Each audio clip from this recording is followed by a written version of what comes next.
and it can instantiate as many of these as you like in parallel. And there is a certain amount of common support around each of these environments with a small amount of glue required, and it's mainly this glue which is described in the specifications. So, for example, if you want to implement persistence by reachability just once inside your object memory, then with very little additional work, all of your virtual execution environments can inherit this feature. But what I'm going to talk about mostly today, there's been a lot of lessons learned from building this system and virtual machines within the system.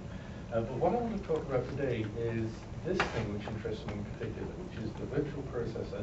The bytecode glue is down into the virtual processor and the execution machinery within the CPU that makes all of this stuff work.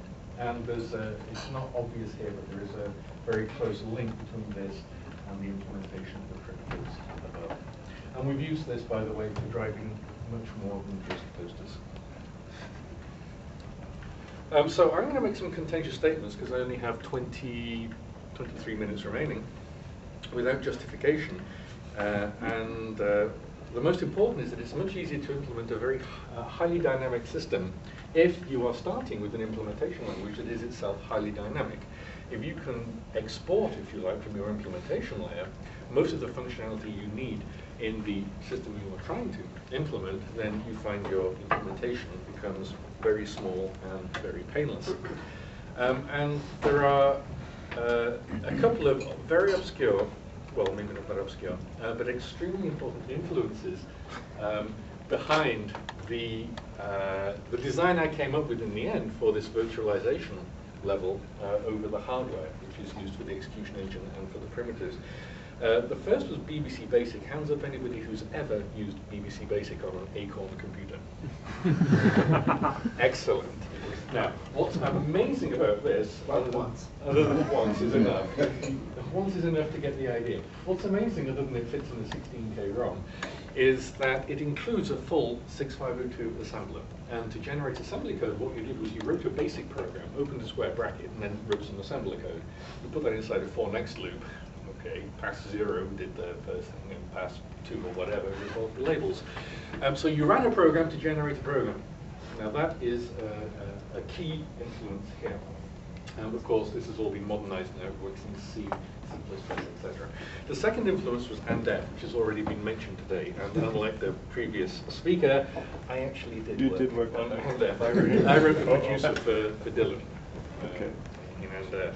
And ANDEF is important because what ANDEF tried to do was to build a declarative model of what your binary, what your application was trying to achieve.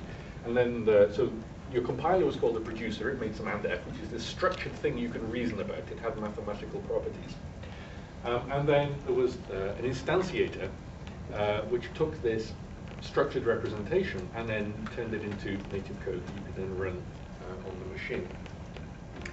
So you could imagine with operating systems, you have A.out emulators, you have ELF emulators in the kernel.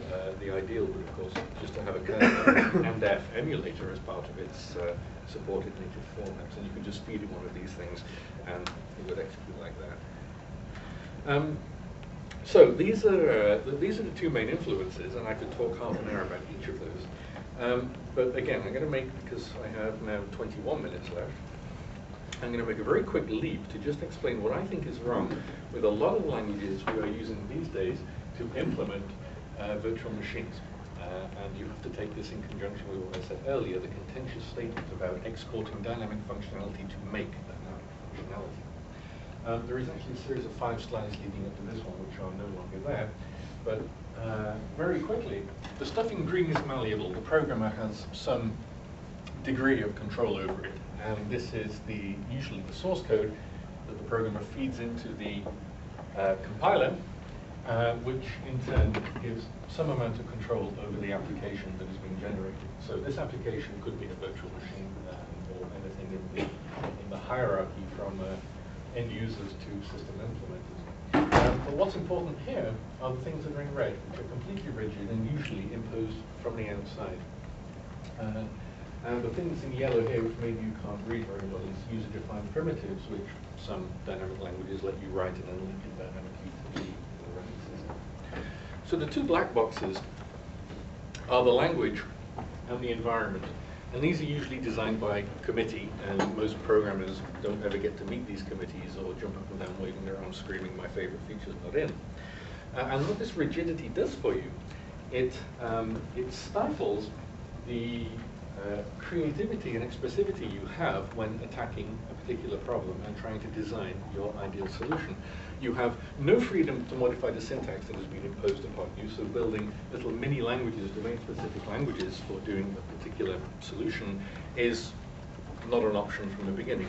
The semantics, do we want to add atomic testing set to a language that doesn't have it? I mean, yesterday's pet theme was lightweight transactions. Do we want to add lightweight transactions to a language that doesn't actually have it? Well, if we're in a rigid environment, we can't really do that. Do we want to add new primitives, some sort of pragmatic interface to the operating system functionality or even to the hardware that is not provided by default for us? We can't do it. And we can take that all the way through the libraries and down into the operating system itself. And again, they're just rigid boxes that really, from within our running application, we have no control over. So again, because of lack of time, without too much justification, all of these systems that we're using to build dynamic languages, dynamic systems, are disastrously early bound, because everything that was in red 2 slides ago is early bound. Somebody made the decision, somebody froze it in concrete, and somebody said, you cannot change this no matter how much it is pissing you off. Okay? Insufficient metadata. What does a compiler do? Well, most of what a compiler does is generate really, really interesting information. Lots of it. Fascinating stuff. Then it throws it away, simply because it happens to have spat out a bit of assembler. There is no reification of implementation in most of these languages. I cannot pick up the implementation of something I have written in my source code and then manipulate it just as I can a dictionary or a list. And there is artificially closed access to all of the internals of this compilation chain, right from parsing your program through to whatever intermediate manipulation you do, through to generating the code. All of that is artificially closed and is taken away from you at runtime. And all of these characteristics, I claimed, by default will be inherited by whatever kinds of application you want to implement in these languages. And if you want to do anything different, you're going to write a lot of code. Whether it's 320,000 lines or I don't know how many thousand lines of code, it's going to take you a lot of effort. So again, without justification, because time is running low, I claim, with 5 years of experience behind these, if you try to late bind everything, including your language implementation, you will win big. If you make everything first class, including the programs you are trying to compile, so the source structures that represent the application or the implementation of the dynamic language, and the output, the native code that's produced. Make these things first-class objects just like everything else, and you will win big.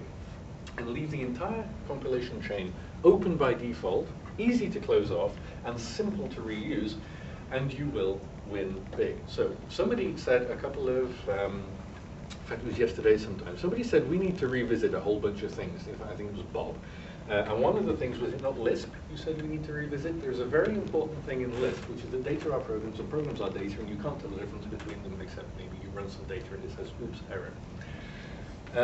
This, I think, is one of the big lessons that I have learned. And that second point, make everything first class, is, yeah. So what about the versioning story? I mean, in some sense, if I depend on some version of this, the system, and everything's laid bound, how do I get back that old version that, I mean, I guess, and how do you even define what a version is if every component can be changed? Well, you just have to make sure that the metadata is stored with whatever you've modified or whatever you've instantiated within your component.